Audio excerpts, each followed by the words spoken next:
নমস্কার। স্যার আপনার নাম? ঘোলটু মাহালি। স্যার আপনি কোথা থেকে এসেছেন? ওয়েস্ট বেঙ্গল পুরুলিয়া ডিস্ট্রিক্ট থেকে।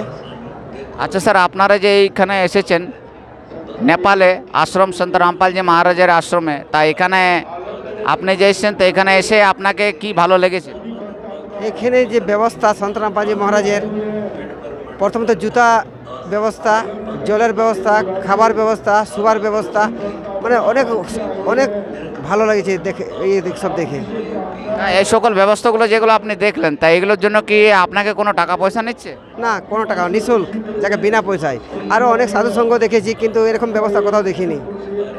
আচ্ছা স্যার, আপনি কি আবার এইরকম ভান্ডারেতে আপনি আসতে চাইবেন? হ্যাঁ, নিশ্চয়ই আসবো, কেন না। এমন সুবিধা, সব কিছু নিঃশুল্ক দেওয়া যাচ্ছে, তার মধ্যে এখানে পূর্ণ পরমাত্মার ভক্তি করা হয়।